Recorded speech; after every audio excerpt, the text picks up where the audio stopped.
The morning, my mother pressed one hand to her chest and asked me to call an ambulance. My wife did not reach for the phone.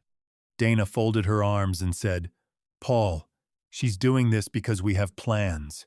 She wants attention." My mother was 81 years old. Her face had gone gray, and sweat had gathered along her hairline. Still, I hesitated. Not for long, 6 or 7 seconds perhaps. But I have replayed those seconds more times than I can count. I called 911. 3 hours later, an emergency room doctor stepped into the hallway and told me 7 words I will never forget. Another short delay could have killed her. What I learned afterward changed how I saw my wife, my marriage, and every excuse I had made in the name of keeping peace. My name is Paul Mercer. I was 64 then, recently retired after 37 years as a municipal building inspector in Knoxville, Tennessee. For most of my working life, I had been paid to notice what other people overlooked: a thin crack above a window, a stain hidden beneath fresh paint, a support beam that looked solid until you checked where it met the foundation. Buildings rarely failed without warning. The signs were usually there. People simply explained them away because repairing the problem was expensive, inconvenient, or embarrassing. What I had never admitted was that I had been doing the same thing inside my own home. My mother, Lorraine, had moved into a small apartment behind our garage 18 months earlier. My father had died after 56 years of marriage, and the loss left her more shaken than any of us expected. She could still cook, drive short distances, manage her checkbook, and beat me at gin rummy, but evenings frightened her. She told me the silence in her old house had become too large. Dana and I had been married for 29 years.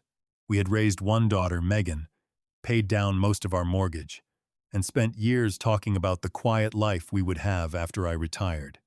We pictured road trips, weekday breakfasts, and perhaps a month in Arizona when Tennessee turned cold.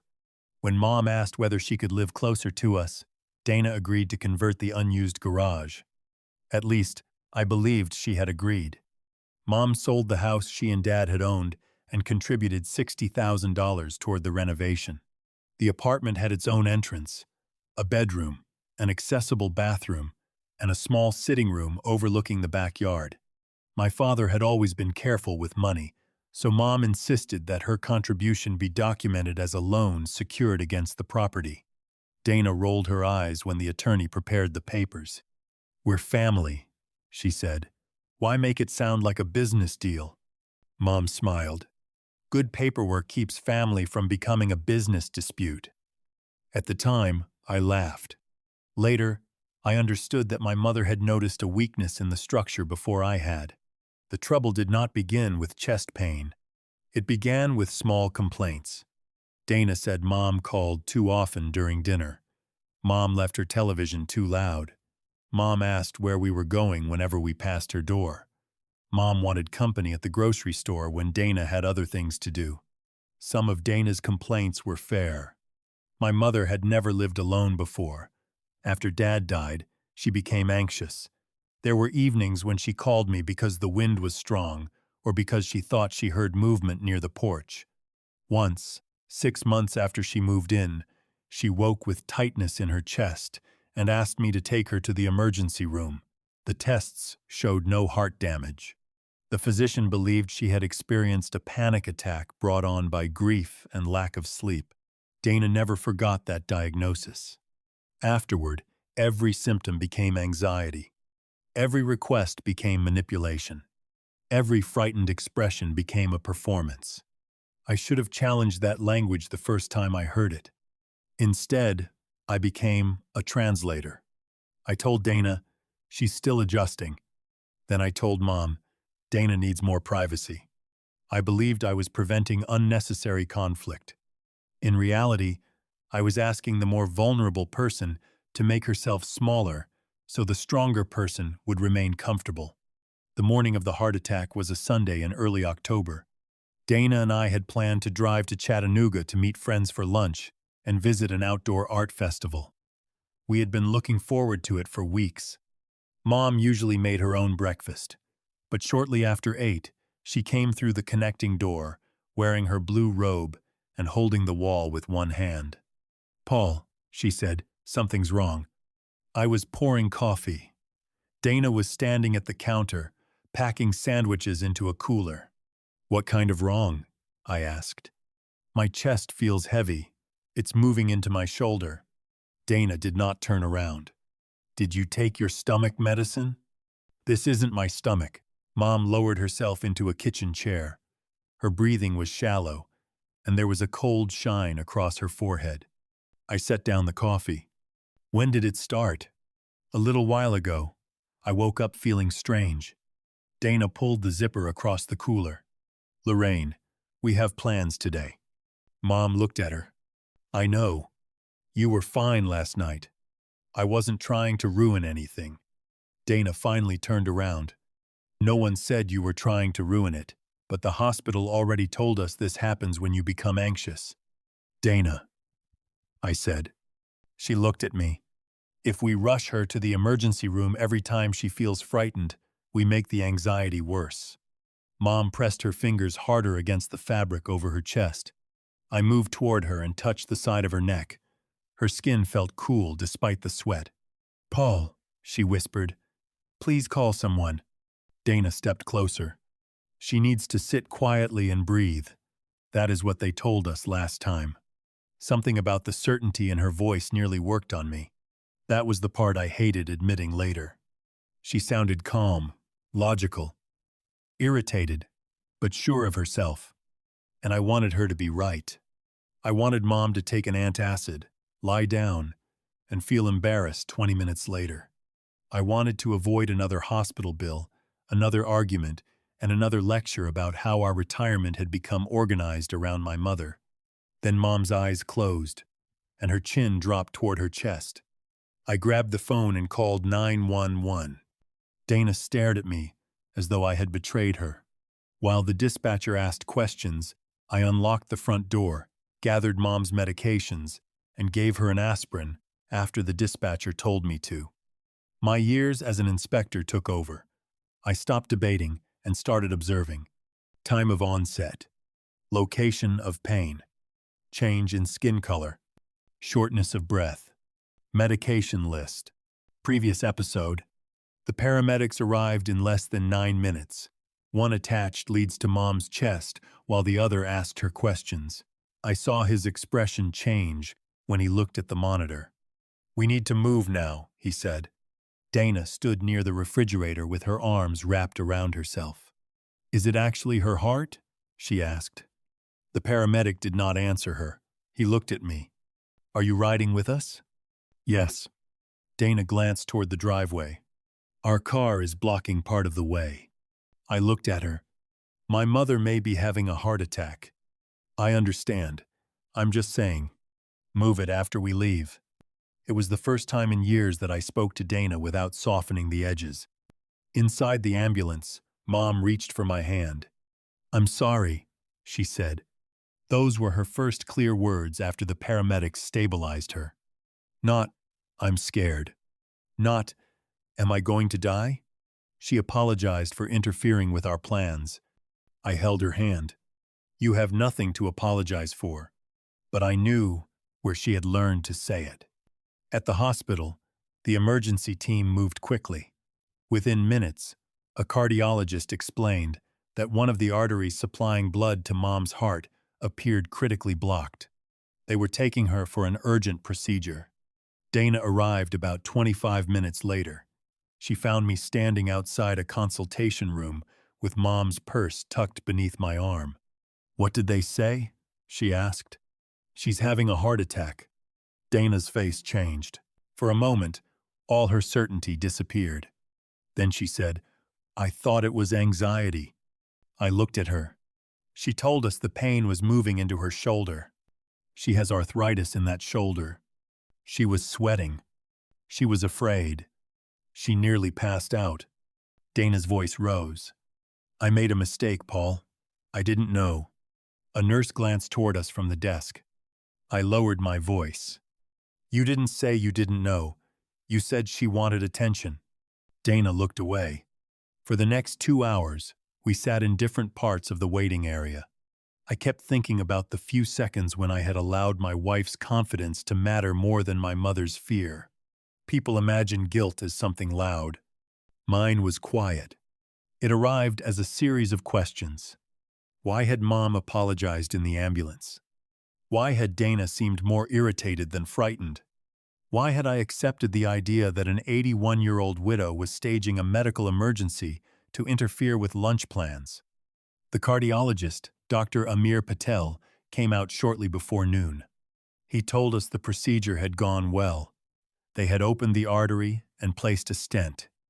Mom was stable, but the blockage had been severe, and the delay had increased the amount of damage to her heart muscle. Then he asked, "Who is Paul?" I stood. He led me several feet away from Dana. "Your mother told the paramedics the pain began nearly 40 minutes before the emergency call," he said. I stared at him. She told me it had only been a few minutes. Older patients sometimes minimize symptoms. They may be frightened, uncertain, or worried about burdening someone. Behind him, I could see Dana watching us. "Is she going to recover?" I asked.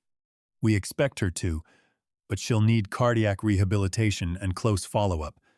I cannot give you an exact clock for what might have happened, but she had very little margin left." He paused before adding the words that stayed with me. Another short delay could have killed her. When I returned to the waiting area, Dana stood. "What did he say?" I repeated the sentence. She sat down slowly. "I really did think it was anxiety," she whispered. I wanted to believe that was the whole truth. Finding harmless explanations was still my instinct. Reinforce the weak point, repair the damage, keep the structure standing. But an inspector's job is not to make excuses for a dangerous building. It is to determine whether people can remain inside it safely. Mom spent the night in the cardiac care unit. Only one visitor could enter at a time, and I went first. She looked smaller beneath the blankets. Wires crossed her chest, an IV ran into her arm, and bruising had begun to form near her wrist from the procedure. When she saw me, she tried to smile. "You missed Chattanooga." I pulled the chair close. "Stop worrying about Chattanooga." I know Dana was excited. Dana will survive missing an art festival. Mom turned toward the window. That small movement told me more than her words. I waited a moment. "Why did you wait so long before coming into the kitchen?" She rubbed her thumb against the edge of the blanket. "I thought it might pass. Dr. Patel said you had been hurting for almost 40 minutes. She said nothing. "Did Dana know before you came into the kitchen?" Mom closed her eyes. For years, I had watched contractors avoid direct answers by adding information I had not requested. My mother did the opposite. She became brief whenever she was protecting someone. "When did you first tell her?"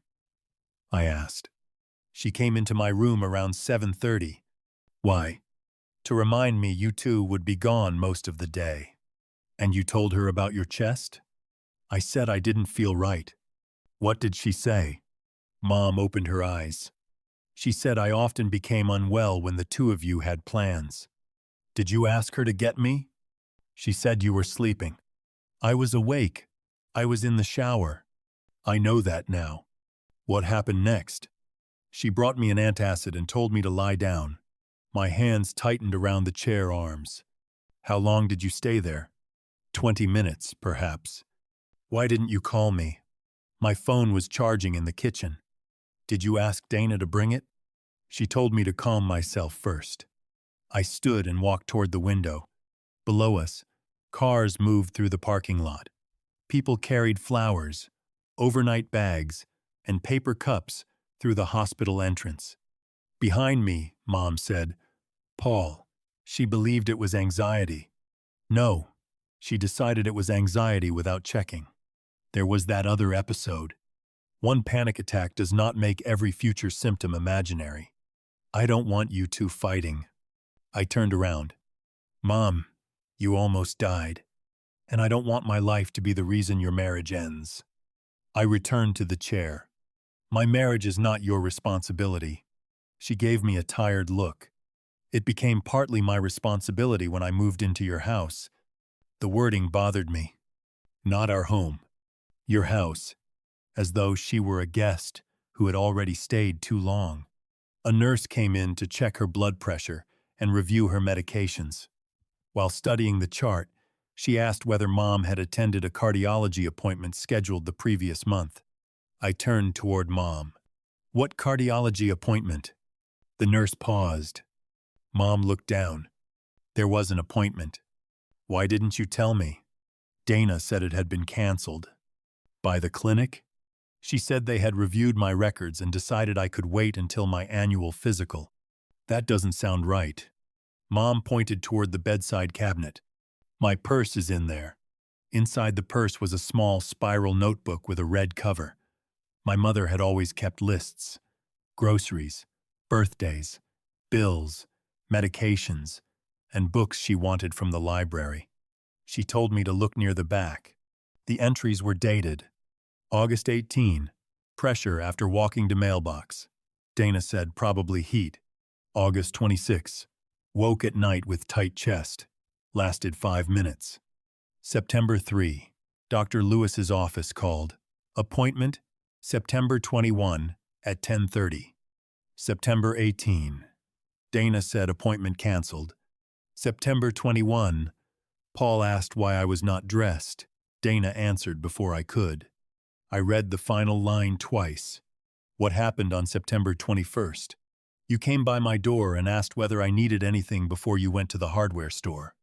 I remember. Dana said I had decided not to attend an appointment because I felt better. I thought she meant your arthritis appointment. I tried to correct her later. Why didn't you? Mom looked directly at me. Because every time I disagreed with Dana, you looked tired.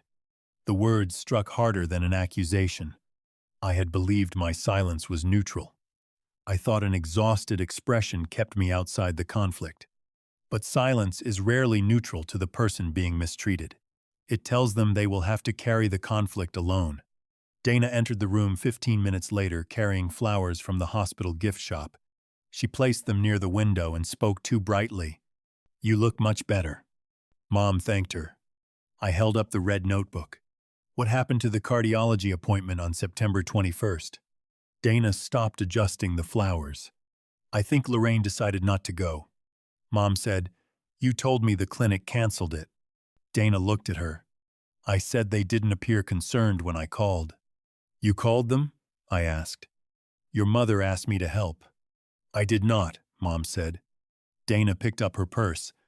This is not the time to do this. It is exactly the time. Did you cancel the appointment? No. The answer came instantly. I had spent 37 years listening to people explain why permits were unnecessary and why dangerous work had been completed by someone who supposedly knew what he was doing. The truth usually required remembering. A prepared denial did not. I'm going to ask the clinic, I said. Go ahead. I will. Dana looked toward Mom. I hope you understand what this is doing to your son. Mom flinched. I stepped between them. Leave. Dana stared at me. Excuse me? Mom needs rest. Go home. You don't get to order me out. Right now I do. For a moment I thought she would argue. Then she walked out. Mom whispered, You should not have done that. I should have done it sooner. The next morning, I called the cardiology office from Mom's room. A receptionist named Tasha found the appointment. Before discussing it, she asked Mom to confirm her identity and give permission for me to remain on the call. The appointment had been canceled through the patient portal at 8:14 p.m. on September 18th. The cancellation note said the patient declined further evaluation because the symptoms had resolved and the family believed they were anxiety-related. I asked who had submitted the request. Tasha told us it came from Dana's authorized caregiver profile. I had never used Mom's portal. Dana had set it up after the previous emergency room visit. The clinic had tried to call Mom twice because a nurse practitioner still wanted her evaluated. Both calls had gone unanswered. There were no messages on Mom's phone. Dana knew her passcode. I thanked Tasha, asked her to remove Dana's access immediately, and scheduled the earliest available follow-up after Mom's discharge. That was my first deliberate decision. My second was calling my daughter. Megan lived 40 minutes away with her husband and their 12-year-old son. She worked as an elementary school counselor and had always been close to Dana. When I explained what had happened, she went silent. Mom canceled Grandma's cardiology appointment? The clinic confirmed it. Why? She believed Grandma was anxious. That still doesn't explain canceling it. No. Megan took a breath. Dad, what are you going to do? First, I'm going to make sure Grandma is safe. And Mom? I don't know yet. Dana called 7 times that day. I answered once. She admitted using the portal but claimed she had intended to postpone the appointment because Mom's anxiety was getting worse. When was the new appointment? I asked. She went quiet. I hadn't chosen a date. Then you didn't postpone it. You canceled it. I was trying to protect all of us from another unnecessary emergency. You deleted the clinic's messages.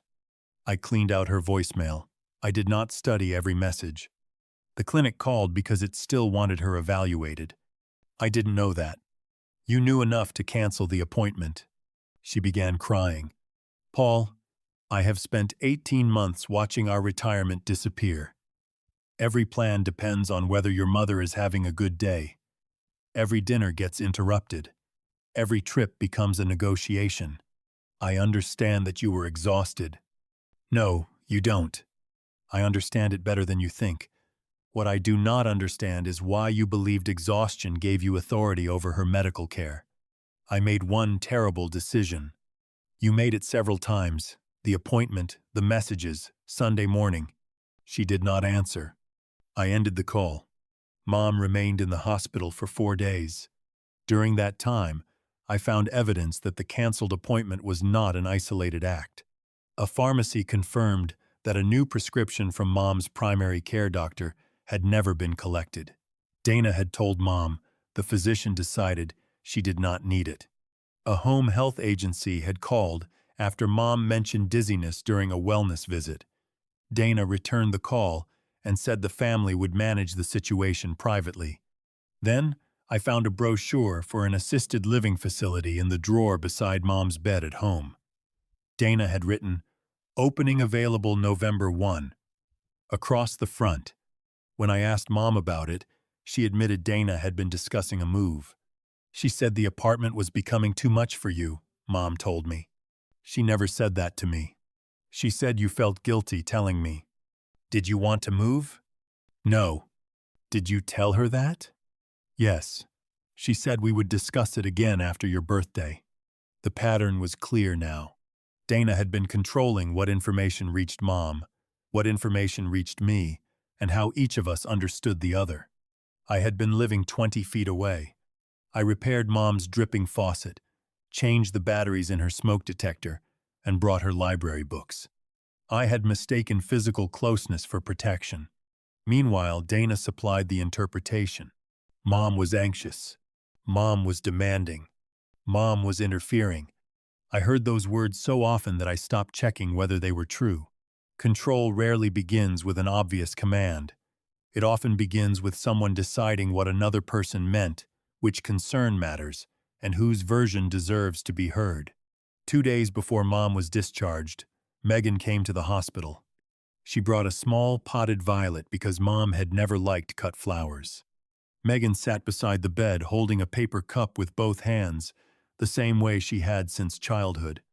After a few minutes, she asked, "Grandma, has Mom ever stopped you from calling Dad?" Mom looked at me. "Tell her the truth," I said. "Sometimes Dana said your father needed a break." "How often?" "More during the past few months." "Did she ever take your phone?" "Not exactly. She would say it needed charging or updating. Sometimes I did not get it back until the following morning." Megan lowered the cup. "Why didn't you call me? Your mother said you were busy with school and Ethan." "I would have come. I know that now." Megan covered her mouth. I recognized the expression. She had begun to see the structure from the inside. That evening, Megan went to our house to speak with Dana. I advised her not to confront her while emotions were high, but she said she needed to hear the truth directly. She called me from her car afterward. Mom admitted deleting the clinic messages, she said. I closed my eyes. What was her reason? She said she believed the calls would frighten Grandma and start another panic episode. Did she admit canceling the appointment? Yes. She called it postponing, but she never made another one. There was no misunderstanding left. It had been a decision. Megan began crying. She kept saying she was protecting you. From what? From becoming Grandma's full-time caretaker. I was already helping take care of her. I know. No, I said. I don't think either of us knew what was really happening. The midpoint of any inspection comes when you stop asking whether a defect exists and start determining how far it extends. By then, I knew Dana had crossed a line. What I did not know was whether our marriage could survive an honest accounting of it. Part of me wanted to believe fear had made her reckless. Dana's own mother had spent the final 5 years of her life in poor health. Dana drove her to appointments, handled medications, cooked meals, and endured complaints that sometimes became cruel. Her 2 brothers lived in other states and offered advice instead of help. By the time her mother died, Dana was exhausted and bitter. She once told me, I lost 5 years waiting for the next emergency. I should have remembered that when Mom moved in. We should have divided responsibilities clearly, hired outside help sooner, and protected time for our marriage. That was my failure. I had assumed goodwill would organize the practical details. Instead, Dana's old resentment combined with my avoidance and Mom's fear of becoming a burden. Understanding that mattered, but it did not make Mom safe. Mom was discharged on Thursday afternoon. Dr. Patel recommended that she not remain alone during the first week. Megan offered to have her stay at their house, but Mom worried about disrupting Ethan's routine. I rented a furnished apartment near the hospital and moved in with her temporarily. Dana objected. You have a home, she said over the phone. So does Mom. At least she believes she did. She can come back. She is afraid to come back. I never threatened her. You controlled her appointments, messages, phone, and plans for where she would live. You did not need to threaten her. Dana's voice softened. Come home, Paul. We can talk. We will talk when Mom is stable. Are you punishing me? I'm protecting her while I decide whether I can trust you. After 29 years? After Sunday morning. The apartment was plain but comfortable. Mom slept in the bedroom, and I used the fold-out couch. The first few nights, she woke often. Once, around 2 in the morning, I found her sitting at the kitchen table with the red notebook open. I don't need another entry, I said gently. I'm writing down my medication times. We have the printed schedule. I know. I sat across from her. What else are you writing? She turned the notebook toward me. At the top of the page she had written, Things I can still decide for myself. Underneath were several lines. Where I live. Which doctor I see. Who has access to my records. When pain is serious. Who I call. Whether I am a burden. I read the final line twice. You never have to prove that, I said. She closed the notebook. Dana made every need feel expensive. I helped make that possible. You did not cancel my appointment. No, but I allowed you to believe that speaking to me would make my life harder. Mom's eyes filled. I thought you were happy, she said. I didn't want to take that from you. A marriage that depends on your silence is not happiness. She reached across the table and covered my hand. Do not decide everything while you are angry. I'm trying not to. Dana is not all bad. I know. That was what made the decision difficult. Dana had sat beside me through my father's final illness. She had helped Megan through a complicated pregnancy. She remembered birthdays I forgot and brought meals to sick neighbors.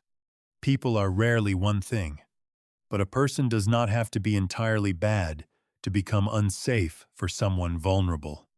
A week after Mom left the hospital, Dana agreed to meet with me at the office of a marriage counselor we had seen briefly years earlier. Her name was Dr. Helen Brooks. Dana began by admitting she had canceled the appointment and removed the voicemail messages. She said she had been overwhelmed, afraid that Mom's anxiety would take over our lives, and angry that I had left her to manage more of the daily tension than I realized. For the first time, she was not pretending the cancellation had been an accident. "I believed I was stopping another spiral," she said. "I was wrong about the heart attack." Dr. Brooks asked, "Do you believe Lorraine had the right to decide whether she attended that appointment?" Dana looked toward the floor. "She would have gone because she was frightened." "That was not the question," Dr. Brooks said. Dana's mouth tightened. "I suppose she had the right." I leaned forward. "Not suppose, she had the right." Dana looked at me. "And what about my rights? What about the retirement we planned?" The house was never quiet. Every time we left, she wanted to know where we were going. Every plan became about whether she felt included. Those were problems we should have addressed together. I tried. "No, you managed them in secret." I was the only one willing to be realistic. "Realistic about what?" "That your mother cannot keep living with us." The room went still. Dana had finally said plainly what months of hidden decisions had been moving toward. Dr. Brooks asked, "Have you discussed that with Lorraine?" "She would never agree." "Then you intended to make the decision without her," I said. Dana folded her arms. "She needs assisted living. You know she does. Her doctors disagree. She had a heart attack, and she remains mentally capable of choosing where she lives. She is taking over our future." I waited before answering. I brought a list of conditions under which I was willing to consider continuing this marriage. I placed one sheet of paper on the table. Dana looked at it but did not pick it up. "You will have no access to Mom's medical portal, telephone, mail, finances, or appointments. We will use paid assistance rather than assuming you are responsible for caregiving. You will continue individual counseling. Mom will decide where she lives." Dana stared at the paper. "And the final condition? You apologize to her without blaming her." "I already said I was wrong about the heart attack." "That is not enough." "What exactly do you expect me to say?" "That you canceled her medical appointment, deleted messages, dismissed her symptoms, and tried to arrange her removal from the home without her consent." Dana's face hardened. "I will not tell her that she did nothing wrong. She moved into our house and made herself the center of our lives. She paid $60,000 to build the apartment. That did not buy her the right to control us." "No, it bought her the legal rights stated in the agreement you signed." Dana stopped moving. I opened the folder I had brought with me and placed a copy of the loan agreement beside the conditions. Her signature appeared on the final page beneath mine. Months earlier, Dana had spoken repeatedly about selling the house, placing Mom in assisted living, and using the equity to begin the retirement she believed had been delayed. What she had forgotten was that Mom's contribution had not been a gift. The agreement stated that the $60,000 would be repaid if the house was sold or if Mom permanently vacated the apartment at our request. I had already taken the document to an attorney. He confirmed that the loan remained enforceable. "If Mom cannot safely return," I said, "her money must be repaid." Dana looked up sharply. "You went to a lawyer?" I asked what Mom's rights were. "You are planning to sell our house?" "I am preparing to separate." The anger left her face. For the first time, she looked frightened rather than offended. "Paul, I did not come here to threaten you. I came here to give you one final chance to accept responsibility." "I have accepted responsibility." "No, you have admitted the acts while continuing to blame the person you harmed." "She is not innocent. This is not a trial of Mom's personality. She can be anxious, demanding, lonely, and difficult. None of that gave you the right to control her medical care." Dana looked toward Dr. Brooks. "You're just going to sit there while he ends a 29-year marriage over one mistake?" Dr. Brooks answered quietly. "He is describing a pattern of decisions, not one mistake." Dana turned back to me. What happens to Arizona? There is no Arizona plan. And this house? Our savings? We will divide what belongs to us fairly. Mom will receive what belongs to her.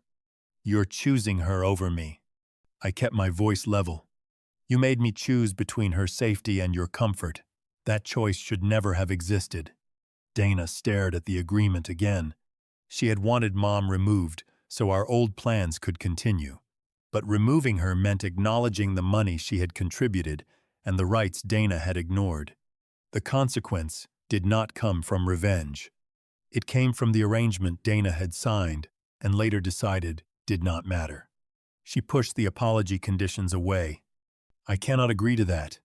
I closed the folder. Then I have my answer. Dana began to cry.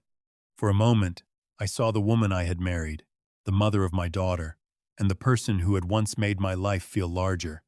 I wanted to reach across the table. I did not. Love can explain why leaving hurts. It cannot make an unsafe situation safe. Mom decided she did not want to return to the apartment. I would hear Dana every time a door closed, she told me. I would wonder whether I had caused another argument. I could not ask her to live that way. Instead, we looked at small homes near Megan's neighborhood. Mom rejected the first 4 because they felt, in her words, like old people had been arranged there. The 5th was a 1-story brick house built in the late 1970s. It needed work, but it had a level driveway, wide front windows, and a sunroom overlooking the backyard. The inspector and me noticed outdated wiring, a loose porch rail, and moisture beneath one bathroom window. Mom noticed the dogwood tree. Your father planted one like that the year you graduated high school, she said. We made an offer. Her loan repayment from the eventual sale of my house would cover most of the purchase. Until then, I used part of my retirement savings for the down payment, and Mom insisted on signing a formal repayment agreement. Good paperwork, she said. Prevents family disputes, I finished. She smiled. The divorce took 7 months. Dana eventually stopped contesting the sale of the house, though she never fully accepted how dangerous her behavior had become. In mediation, she spoke about exhaustion, fear, resentment, and the burden she believed had been placed on her. Those feelings were real. So were the decisions she made because of them. The settlement was fair. Mom received the $60,000 specified in the agreement. Dana and I divided the remaining equity and retirement assets according to the terms negotiated by our attorneys. I did not try to leave Dana with nothing. She had contributed to our life for 29 years. Ending badly did not erase everything that came before. Megan maintained a relationship with both of us, but she set her own boundaries. She refused to pressure Mom to forgive or to carry messages between Dana and me. 6 months after the heart attack, Dana sent Mom a handwritten letter. The first page contained an apology. The second explained how trapped and resentful Dana had felt. Mom read both pages, folded the letter into exact thirds, and placed it in her desk. Are you going to answer? I asked. Not yet. Do you forgive her? Mom looked toward the sunroom windows. I do not want to carry hatred. But forgiveness and access are not the same thing. That sounded like something my father would have said. Cardiac rehabilitation was difficult at first. Mom hated the treadmill and complained that the staff played music written for people who needed to be punished. But she attended every session. Her strength returned gradually. She took her medication, kept every appointment, and began walking to the end of her street each morning. I renovated the little brick house room by room. I replaced the bathroom window, added grab bars, repaired the porch rail, and updated the electrical panel. Megan and Ethan painted the sunroom pale yellow. Mom supervised from a folding chair. Whenever I rushed, she tapped her cane against the floor. Mr. Inspector, would you approve work done like that? She was herself again. Not the frightened woman apologizing in an ambulance. Not the unwanted guest listening for the garage door. Just Lorraine Mercer, 81 years old, stubborn, funny, occasionally anxious, and fully entitled to decide when her own body needed help. I rented an apartment 10 minutes away. People sometimes asked whether I regretted ending my marriage. I regretted not recognizing Dana's exhaustion before it hardened into resentment. I regretted failing to establish clearer responsibilities. Most of all, I regretted the few seconds in the kitchen when I hesitated. But I did not regret acting once the truth became impossible to ignore. A year after the heart attack, Mom and I ate breakfast in her sunroom. She had made scrambled eggs and burned one piece of toast, just as she had nearly every Sunday when I was a boy. Outside, the dogwood was beginning to bloom. Her red notebook lay on the table. The page titled "Things I Can Still Decide for Myself" had one new line at the bottom: when to ask for help. This time, the words were not followed by an explanation or apology. After breakfast, Mom carried a small watering can onto the porch and poured water around the dogwood tree. I repaired a loose hinge on the screen door while she told me I was using the wrong screwdriver. The house was not silent. It was peaceful. There is a difference. I spent years believing peace meant preventing conflict and keeping everyone together. I know better now. Sometimes peace begins when you stop explaining away the warning signs and protect the person who has been paying for everyone else's comfort. Did I wait too long to act? Share your thoughts and subscribe for more Wise Dad stories.